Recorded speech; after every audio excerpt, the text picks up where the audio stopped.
Let me ask you something. Have you ever woken up late, rushed through your morning, skipped breakfast, and found yourself chasing the day instead of leading it? Most of us have. And every time it happens, we feel that sense of being off balance, reactive, slightly behind. Not because the world changed overnight, but because we didn't set the tone for our day. You see, waking up early is not about discipline.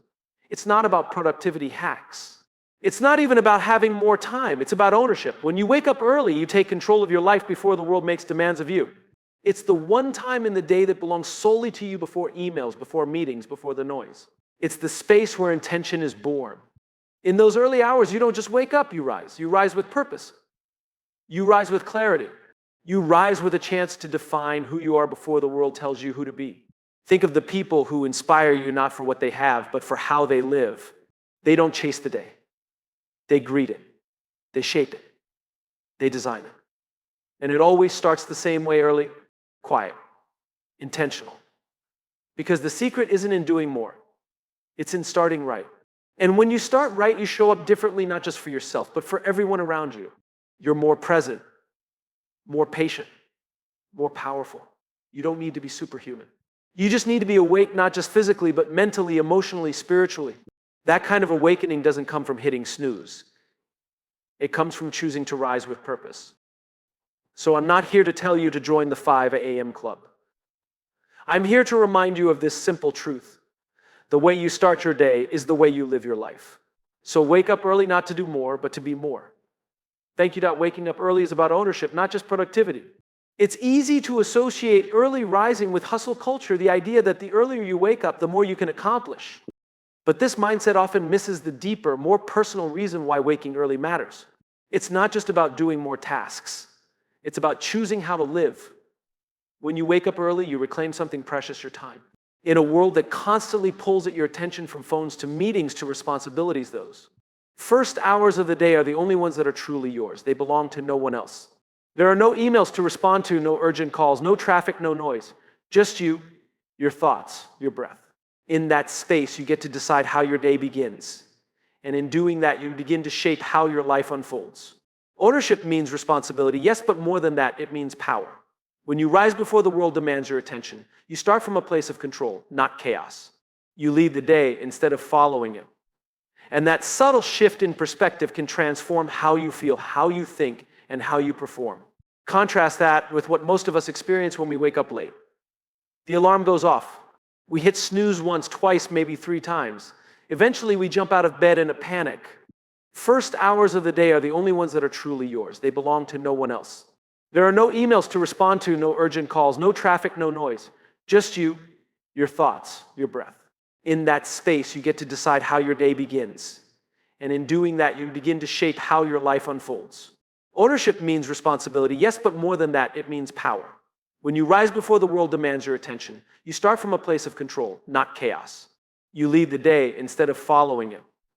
And that subtle shift in perspective can transform how you feel, how you think, and how you perform. Contrast that with what most of us experience when we wake up late.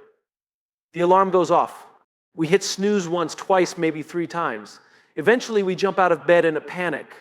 This isn't about becoming superhuman. It's not about waking up at 4 a.m. to check boxes and chase endless goals. It's about becoming aware about starting your day in alignment with who you are and what matters to you. It's about choosing presence over pressure. When you own your mornings, you begin to own your time. And when you own your time, you begin to own your choices, your values, your purpose.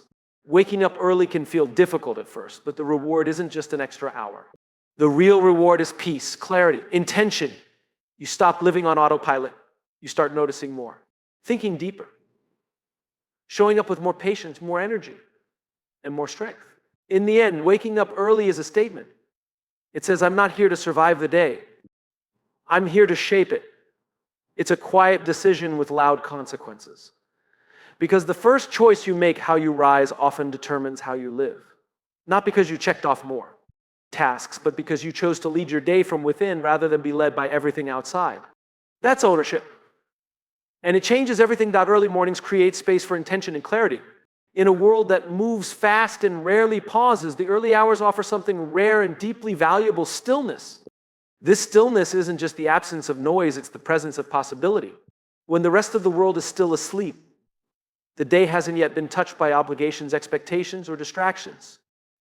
That space becomes an opportunity not to get ahead on tasks, but to get aligned with yourself.s. Often, our days begin in reaction. The alarm rings and we rush, we check our phones, respond to messages, scroll through headlines, and fall into patterns we didn't choose consciously. The pace is fast, but the direction is unclear. We do things, but we don't always know why we're doing them. We keep moving, but we rarely stop to ask where we're headed. In that kind of rhythm, clarity gets buried, intention gets replaced by habit. We end the day feeling like we've been busy, but not always meaningful. This is why the early morning matters. It is the one moment in the day when you can hear your own voice clearly before the noise of the world comes in. It's a blank canvas, a space that asks you not what do you have to do today, but rather who do you want to be today? That shift in focus from doing to being is powerful. It reframes the entire day. Clarity doesn't come from doing more. It comes from pausing long enough to notice what actually matters. And intention isn't born out of urgency, it's born out of stillness, reflection, and presence. Early mornings create the space for both. Whether it's 5 minutes of quiet reflection, writing down your thoughts, going for a walk, or simply sitting with your coffee in silence, these moments are not wasted. They are foundational. They anchor you. It's in those quiet minutes that you can ask the bigger questions. What am I grateful for today? What kind of person do I want to be in that meeting? How do I want to respond to challenges today? What matters most right now? These aren't questions with quick answers, but asking them creates alignment. It's a moment of recalibration, a chance to remember your values before the demands of the day test them. When you begin the day with intention, you move through it with greater focus. Distractions have less power over you because you've already chosen what matters. You're not just reacting to circumstances, you're responding from a grounded place. That clarity becomes your compass. It helps you say no to what doesn't align and yes to what does. And this isn't just about being productive, it's about being centered. It's about bringing your full self into the day, not just your calendar, but your mind, your heart, your purpose. When you're clear about your why, even the most ordinary tasks take on meaning. Conversations become more genuine. Decisions become more thoughtful. Presence becomes more natural. The early morning doesn't need to be filled with activity. In fact, its power lies in its simplicity. A slow breath, a short walk, a written thought. It's not what you do, it's the space you give yourself to be. That space is rare and sacred and powerful. So while others are still asleep or rushing to keep up, you are quietly choosing your direction. Not because you have to, but because you get to. You're starting not just with movement, but with meaning. And when you begin your day from that place, the rest of the day tends to follow. That's the gift of early mornings. Not time, not task, but clarity and the intention to use it well. You shape your day or the day shape your overall. That simple truth sits at the heart of how we live, work, and experience life. Every morning we're given a choice to lead the day with intention or to be led by everything that comes at us. It's not about control in the rigid sense, but about alignment. When you choose to shape your day, you set a direction. When you don't, the day decides for you, and that path is rarely one you would have chosen on purpose. Think about how a typical day unfolds when you don't set the tone. You wake up, check your phone, maybe scroll through messages or social media.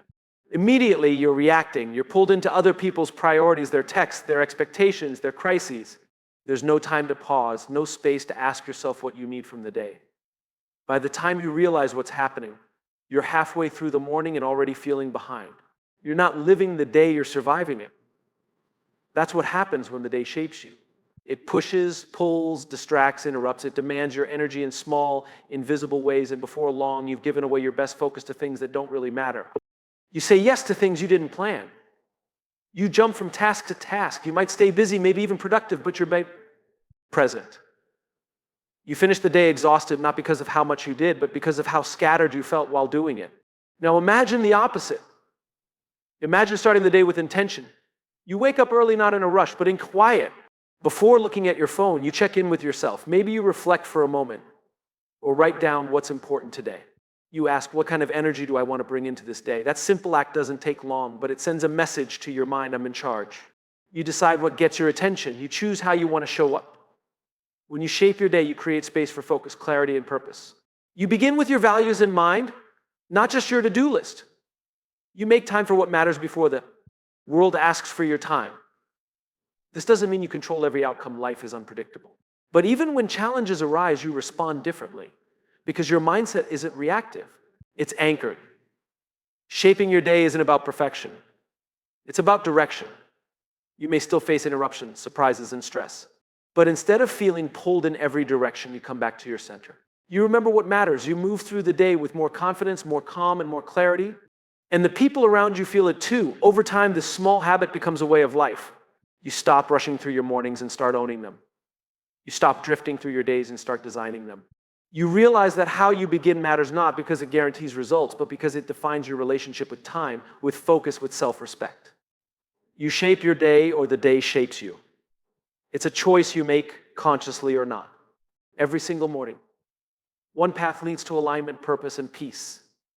The other leads to noise, distraction, and fatigue. The beauty is you get to decide. Every day is a blank page. And every morning you hold the pen out. The early hours are when purpose takes root. In the quiet of the morning, before the world begins to demand your attention, there exists a rare opportunity to connect with something deeper, not just your plans or tasks, but your why. It is in these early moments, untouched by distraction, that purpose begins to speak. Not loudly, but clearly. It doesn't shout, it whispers. And if you're too busy, too rushed, or distracted, you'll miss it. Purpose isn't something you stumble into during the chaos of the day. It's something that must be cultivated. And like anything that grows, it needs the right conditions. Just as a seed requires stillness, soil, and light, your purpose requires time, reflection, and space. That space is most available in the early hours when the world is silent and your mind is still uncluttered. That's when you can ask questions that matter. Who am I becoming? What matters most right now? How do I want to show up in the world today? Those questions can't be answered between emails and meetings. They can't be answered when you're already in motion. They require stillness. That's why the early hours are so powerful. There's no performance needed. No expectations to meet. Just you and the raw, honest truth of where you are and where you're going. Some people mistake purpose for productivity. They think waking up early is only useful if it helps them do more faster. But purpose is not about pace, it's about direction. You can be incredibly busy and still feel empty. You can accomplish tasks all day and still go to bed, wondering if any of it truly matter. Purpose gives your effort meaning. It connects your actions to a greater intention. And that connection is easiest to make when the noise is low and the world is quiet in the early hours. Imagine sitting with your thoughts before the sun rises. There's no one to impress, no one asking for anything. Just a journal, maybe a cup of coffee, and a few questions worth answering. Or maybe you go for a walk, listen to your breath, and let your mind wander toward what really matters. These moments aren't about planning your entire life. They're about remembering what you're here for, even if it's just for today. That remembrance is what grounds you. It brings perspective. It reminds you that not everything on your to-do list deserves your energy, that not every distraction deserves your attention, that you have a choice in how you live, work, and lead. Purpose gives you that clarity, and the early hours give you the chance to find it again and again.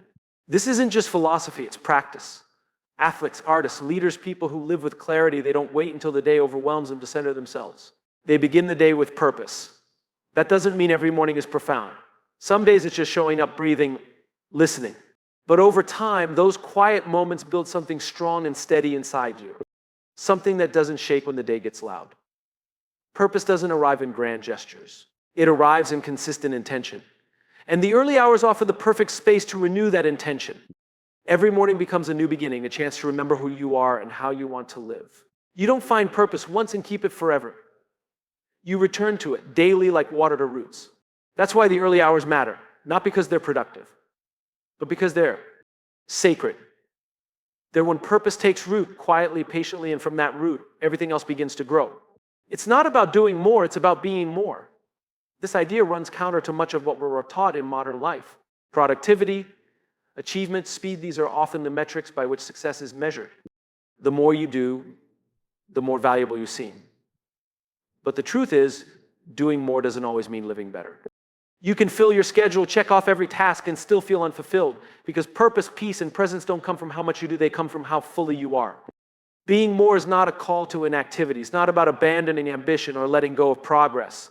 It's about shifting your focus from quantity to depth, from checking boxes to asking if the boxes matter, from motion to meaning. We've all had days when we were incredibly busy, but none of it felt like us. We were getting things done, but not moving any closer to the life we actually want. That's the danger of doing more for its own sake. It becomes a distraction. You start serving your schedule instead of letting it serve you. You start measuring your worth in output, not presence. That's when burnout creeps in. That's when joy disappears. Being more means showing up to your life with depth, intention, and self-awareness. It means asking, who do I want to be in this moment instead of just what do I need to finish? When you focus on being more, every action becomes more meaningful, even the simple ones. A conversation becomes an opportunity for connection. A task becomes a chance to practice excellence. A challenge becomes a moment to grow, not just grind. This shift often starts in the way we begin our day. When you wake up and immediately dive into tasks, you start from a place of urgency.